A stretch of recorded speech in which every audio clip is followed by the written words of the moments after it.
I was psyching myself up to make this live, and then I realized no amount of psyching is going to make me feel ready for this. So I'm just gonna make it. Some of you might have seen a video I made, I think it's been about 10 weeks ago. I think it was mid-August, about some health adventures I've been on. I don't really like calling them health challenges. And I have been thinking, oh, I should come and give everyone an update and tell them how well I'm doing and encourage people. And that was like 4 days ago, and now I am not doing well. I was back in the emergency room over the weekend. This thing that I'm experiencing going on with my brain is it ebbs and flows, and I don't know why, and the neurosurgeons don't know why, and that's why they aren't neurosurgerying me. But this is something that I experienced 20 years ago before I had a shunt placed in my brain. And I have had that shunt for 18 years, and it has mostly served me very well. I am incredibly grateful. But the past couple years, it's been just intermittently messing up. And those times of intermittent messing up have become closer and closer together, and the mess ups have gotten more and more harsh. And the thing that I experienced over the weekend has been pretty brutal. I can't see. I'm pretending to be able to see right now because I'm holding my my glasses in my hand that smudge out one eye, so that when I only see through one eye, I can see better. But my eyes are doing this thing where they like go like this, so they don't hold still, so I can't see very well. Both of my eyes see better than 20/20 when I'm looking through one eye at a time and when they're holding still. But whatever this thing is, oh, I feel like I'm really belaboring this point. I apologize. Whatever's going on with my brain is causing intense double vision and intense balance issues. I have fallen over 3 times this morning because I cannot, my neighbor's getting ready to walk by. I don't want to ignore her. I can't keep, it's like my body doesn't know where it is in space. So when I try to walk straight, I kind of walk like a drunk person. And, good morning. And when I am, this is weird. When I walk past my stairs, I like lean up against the wall and walk against the wall because I'm afraid my body is going to hurtle me down the stairs. So there's a reason I'm telling you this. It's not just to make it about the Lori Hammond show. I have 2 things I would like to impart to you. And the first one is, I actually just finished my Trancy Tuesday session. I do a group hypnosis session every week, and it's mostly hypnotists that are there. So I do a little training, and then I walk them through a hypnosis session. And the one today was to talk to hypnotists about how they can be effective therapists, which I don't call myself a therapist, but that's the capacity where we're working. How they can be effective therapists without taking on the emotion of the client, without, most of us are empaths who really feel those emotions, and how they can be in that situation without taking on the heaviness of the situation or leaving and just feeling like the weight of the world is on their shoulders. And what I taught them is that we serve people best. I mean, it's okay to go in and say, I see you, and feel and maybe even cry with them, but to then be able to take a position of saying, I see you as whole, I see you as free, I see you as okay, like I see where you are going, I see where you are heading, I see the possibility. And so one of the reasons I've been hesitant to come and do health updates here is because I don't want people looking at me like I'm broken, even though I kind of feel like I am right now.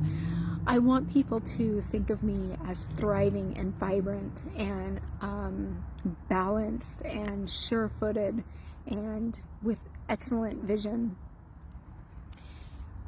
Because I cannot remember the exact quote, and I think it might have originated with John Overdurf, but it's that a person cannot be any greater in our presence than they are in our mind. So I would just invite you to not think of me as broken.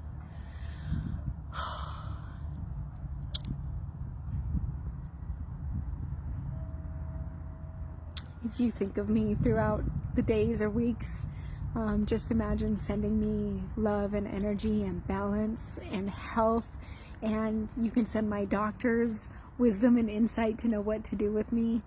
I would be super grateful for that, but don't feel sorry for me, please. And then the second thing I wanted to impart, I was trying to see if my fingernail is dirty. The second thing I would like to impart is whatever you are going through right now, it's okay to feel what you feel. There's been times when I've tried to pretend that I don't feel the things that I'm feeling, that I'm not experiencing the things that I'm experiencing, and just kind of try to sweep it under the rug. And I think that when we do that, there's this saying that's what you resist persists. So as we try to ignore it and push it under the rug, it sometimes wants to rear its ugly head even more. And sometimes that thing, whether it's an emotion, let's say it's fear or anger or pain or hurt or loss, or maybe it's a physical sensation that we're dealing with in our body, whatever it is, what if that thing is present because it wants our attention, because it just wants to be acknowledged, because it just wants you to be like, okay, I see you, there you are, I see you, I feel you, I hear you, whatever it is. And oftentimes when we allow ourselves to just experience whatever we're experiencing, it actually allows it to move through us. There's a woman, I've been geeking out about her book. Oh, I'm not going to remember the name of it right now, but it's Jill Bolte Taylor. I think she has 2 books, and it's her second book. But she talks about in her TED Talk, which has nothing to do with the book I'm reading, that an emotion is scientifically proven to take 90 seconds to move through the body. 90 seconds, you guys. But when we resist it, when we try to sweep it under the rug, when we act like it's not there, it's like we put a kink in the hose that allows the chemicals of that emotion to wash through the body, and we keep them stuck.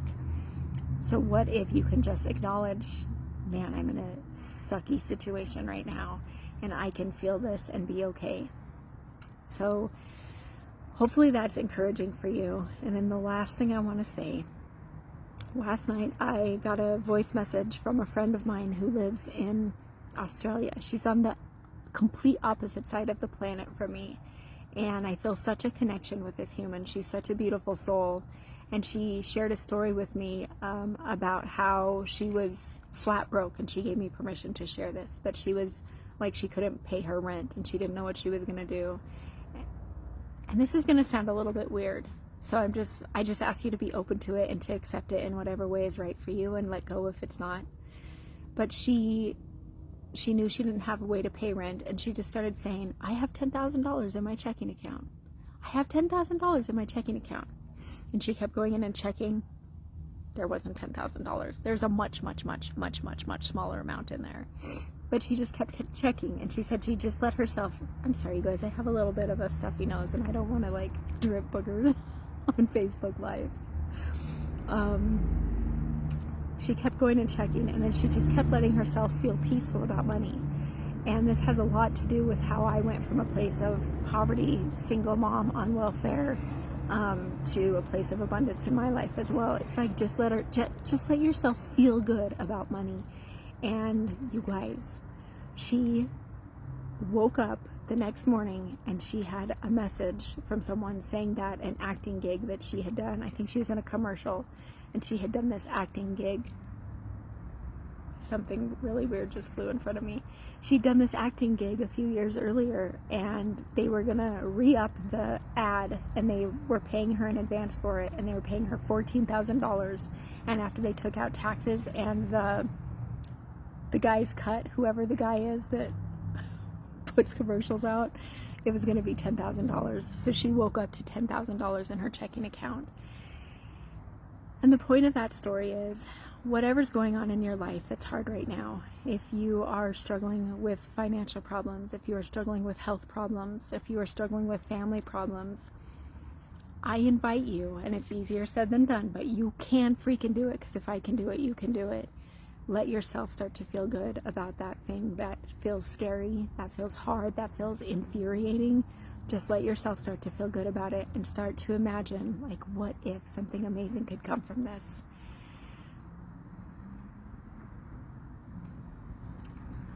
And there's a little part of me that's kind of afraid to do that, which I'm going to acknowledge here because it can help you if there's a little part of you that's afraid to do that. Like, I've done it with money. I've got myself to a totally different place financially than I used to be. I don't worry about money anymore. And I did it by picking up my freaking phone and looking at my bank account balance and doing a happy dance for my money and saying, looking at every number and saying, I love you 1, I love you 9, I love you 2, I love you 4, like just all the numbers, just like doing a happy dance and letting my body feel good when I thought about money, and it changed everything. What if we can do that same thing about health? What if we can do that same thing about relationships? Because as we start to let ourselves feel good about the thing we've been feeling bad about, or maybe feeling freaking terrified about, what if it changes everything? And it's scary for me to say this publicly because I don't know how this drama is going to play out. I don't know how this, like, is it a drama? Is it a comedy? What is it? I don't know how it's going to turn out, but I'm so freaking grateful for the tools that I have learned through hypnosis. I am so freaking grateful for Mike Mandel and Chris Thompson and Freddie Jacquin, who have taught me that I don't have to bask in the suck like I used to, that I can feel this and be okay, and that something amazing is going to happen from this. And I don't know how it's going to turn out, but it's going to be okay. And I'm actually okay right freaking now, where I can't really walk across my house without falling over. I'm actually okay. So I hope this is encouraging. I'm really grateful for everyone who's been watching this and for everyone who's been commenting. I cannot read the comments right now, but I am going to go back and look at them when I have my ridiculous glasses on, and acknowledge you and just give you sheer gratitude for being here. I think I saw that Cliff Ravenscraft was here again, and I just want to tell you that I see you, my friend. I'm grateful for you. And I hope you all have a beautiful day. Whatever is going on in your life, you can feel this and be okay, and something amazing is going to happen. And it's okay for you to feel good about that situation that you used to feel bad about.